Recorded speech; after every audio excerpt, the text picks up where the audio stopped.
Hello everyone, welcome to my channel. I hope everyone is having a wonderful day. Before starting the video, please go ahead and hit the subscribe button and give this video a like up. The Young and the Restless. Chelsea seeks Lauren's advice, Nikki offers to help Claire, and Billy coaxes Sally.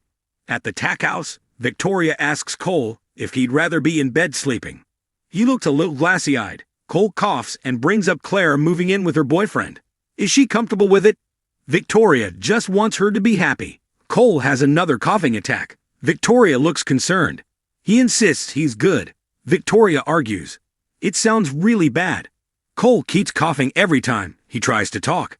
Victoria realizes he's feverish and wants him to see a doctor. At society, Nikki compliments Claire on her work. Her granddaughter wants to talk to her about personal things and tells her she and Kyle said, "I love you." Nikki thinks that's wonderful. Claire adds they're searching for their own place. She's taking her advice and following her heart, no matter what her grandfather might say. She just hopes he won't retaliate. Claire notices Nikki's face change when she mentions Victor. Nikki insists her advice hasn't changed. Victor might blow up and then let it go, or pull a different maneuver. She'll speak to him and soften him up. Claire tells her this is something she has to do herself. Nikki tells Claire that would be a mistake.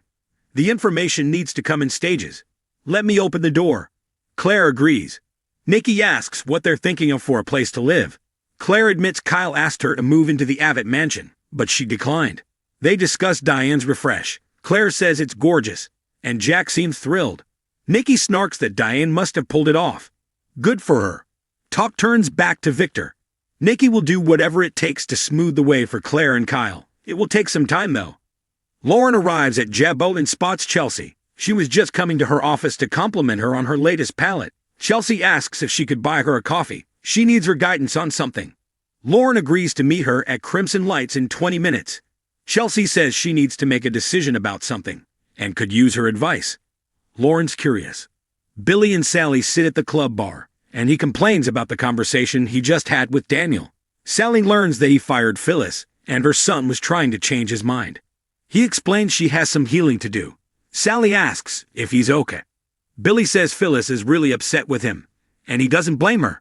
Sally feels a little guilty. She didn't think he'd actually let her go. Billy didn't think so either. He recaps that Phyllis has been through a lot and has some work to do. This leaves him looking for someone to fill her spot.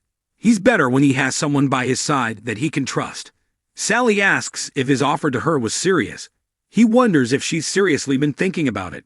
Sally says she mentioned it to Audra, who urged her to consider it. Billy teases that she's listening to Audra over him. Did she ask for a job? He wonders, or just the routing number to their business account. Sally says that's not fair. Audra has made mistakes, but so have they. She adores her. She has her back, and Sally has hers. Billy's got it. Sally wants to explore the idea of replacing Phyllis as his right hand. He likes that. Sally's not saying yes or no yet. Billy's encouraged. She stresses that leaving Marchetti is not an easy decision. But Audra reminded her how exciting it is to build a business from the ground up. Sally and Billy discuss what it would look like to work together, and she tells him she loves creating to bring people joy. Billy's sure she's the right person for the job. Sally's intrigued, but can't leave Marchetti in the lurch. She'd have to talk to Summer, Chloe, Lauren, and Chelsea, all who have taken a chance on her. Who knows how they're going to take the news? Billy wants to know how to nudge her to his side of the fence. This is his chance to get it right. They can change a lot of lives with a media company. Sally tells him it means a lot that he wants her to have the job. She loves the idea of helping him create something. But she can't give him an answer right this minute. He asks her not to drag it out. He doesn't have a lot of time. Sally is relieved the back and forth with Phyllis is over. She's brilliant but reckless.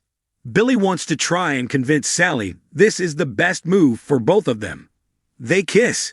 Chelsea finds Adam and Connor at Crimson Lights, and they all chat about the youngsters' soccer game. Adam learns she's meeting Lauren there and guesses it's about his proposal. Connor asks what they're talking about. Chelsea is cagey. Connor asks if they were all secrets and smiles when they were together before. Adam says it's better now. Their secrets and surprises are good. Lauren arrives and Adam hopes she'll guide Chelsea well. Connor and Adam leave and the women sit. Chelsea tells Lauren she needs her help and advice about something. She's been given a job offer. It wouldn't be competition. but it would mean leaving Marchetti. Lauren asks if she has any ideas for a replacement. Chelsea suggests Sally. She can't leave with a clear conscience unless someone is waiting in the wings, and that person is her. Lauren asks Chelsea if she's talked to Summer yet. Chelsea isn't sure she wants the position yet and doesn't want her boss to think she has one foot out the door. Lauren asks what the job is. Chelsea says Adam wants her to be his COO at Newman Media. Lauren warns it's a huge, time-consuming, pressure-filled job. She thought Chelsea loved fashion. Chelsea loves creating in general. This is something new and exciting. Lauren asks about working with Adam. Chelsea says they become a really good team. Lauren says Sally has done amazing and has grown a lot as a person. She could do both jobs if she wanted to, but Chelsea should talk to her first, and then they could talk to Summer. Chelsea worries about approaching Sally given she wants to go work with her ex. Lauren warns getting what you want in life can be messy. You have to ask yourself if you can stand by your decision. Trust your instincts. Know your heart and your head. She tells Chelsea she has her backing, no matter what she chooses. At the tack house, Victoria tells Cole she's going to make him a doctor's appointment. He declines and wants to go to a room at the club to keep his germs away from him. She insists he sit while she makes him tea. He sits but keeps coughing. Victoria brings the tea when it's ready, and they bicker about whether he should go back to the club. Cole worries he might be contagious. Victoria will ask Billy to keep the kids, and she took some vitamin C. Cole will take some medicine, and then go back to the club until he kicks this bug. Claire arrives, and Cole's asleep on the couch. Victoria tells her she tried to get him to go upstairs to rest, but he crashed so fast. She asks what Claire is doing home. Claire just finished with Nikki at lunch. She reports that her grandmother is still on their team and will smooth the way with Victor. Cole grunts, "Good luck with that," and resumes coughing. Claire wants Cole to go to bed. He tells her to back away, so she doesn't catch whatever this is. He hacks and coughs, and finally concedes he really needs to see a doctor. It started with the notebooks. They weren't the kind Cole usually used. No leather covers, no spiral bindings, just plain black, like the kind a high school student might carry. Victoria noticed them first, stacked neatly beside his desk, like miniature tombstones. Claire paused mid-sip of her tea. Those? He bought them a few weeks ago. Said he liked the compactness. Why? Cole had always been meticulous, poised, sharp-tongued, occasionally aloof. But these days something about him vibrated differently. He would vanish into his study for hours, sometimes days, surfacing only for coffee or to stand silently by the window, eyes darting at things neither woman could see. Claire began to notice more.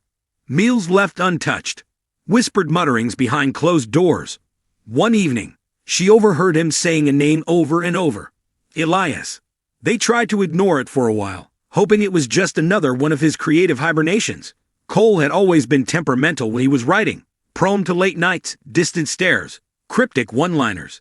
But this was different. It wasn't artistic solitude. It was secrecy, laced with dread. It was a violation, and she knew it, but the worry was clawing at her ribs. She only meant to peek, just enough to be reassured. But the moment she flipped through the first pages, her breath caught. It was sharper, slanted, aggressive. Entire pages filled with the same sentence. He's watching again. Victoria found her an hour later, sitting on the kitchen floor with a glass of whiskey, hands trembling. Victoria picked up the notebook and read in silence. Her face, usually a calm mask, twitched as she turned the pages. "This is madness," she muttered, but even she didn't sound convinced. He stood at the foot of the stairs, pale and thinner than either of them had realized. His eyes, once bright with intellect, were now ringed in shadows, like he hadn't slept in days. "We're worried," Victoria said, soft but firm. "You've changed, Cole." "I haven't changed. You just started looking too closely." Cole hesitated, lips parting. Then quietly, "He's real." "What do you mean real?" Victoria snapped. "Like a person. Someone who's talking to you through mirrors." Cole looked past them, toward the hallway mirror, and nodded. "I didn't mean to find him," he whispered. "I was researching for a story. Just a story. About reflections and identity. I spent time in front of the mirror. Meditating. Writing about what I saw. And one day, someone blinked back when I didn't. I thought it was hallucination at first. Lack of sleep, maybe. But then he started speaking. He's old. Older than anything I've read about. He knows things about me. About both of you. About the house. Things he shouldn't. Victoria walked to the mirror and stared into it. Her reflection was normal. No twitch. No double take. Just her own tired eyes. "This is absurd," she said. "You're losing sleep, that's all. You gone too deep into your story, and now you're making ghosts where there aren't any." Claire tried to take his hand, but he stepped away. "He told me something. He said one of you already spoke to him. Last night." Victoria and Claire exchanged another glance. "Neither of us," Claire began, but stopped. There had been that moment, hadn't there? Around 3 a.m., she had gone to the bathroom, glanced in the mirror, and seen something strange. A flicker. A second reflection, ever so slightly delayed, but she had dismissed it. She didn't sleep the rest of the night. "We need help," Victoria said at last. "Therapy, maybe, or someone to come and check the house. Just in case." "No," Cole said, suddenly forceful. "That's what he wants. He feeds off attention, off disbelief. If we involve others, he'll grow stronger." "Then what are we supposed to do?" Claire asked, nearly shouting. Cole didn't answer. He turned and walked back upstairs, the black notebooks clutched to his chest. The days grew colder. Cole became less present, like he was fading from their world inch by inch. The study door remained closed. The mirrors in the house were now covered with sheets, every last one. Victoria started dreaming about a man in the glass, with no eyes and a smile that split too wide. Claire began hearing her name whispered from the faucet when she brushed her teeth. Once, she caught her reflection staring back at her, a full 2 seconds after she turned away. Finally, one morning, they found the study door ajar. The room was empty. The notebooks were gone. Only the mirror remained, uncovered, and written on its surface, in breath fog, were 4 words.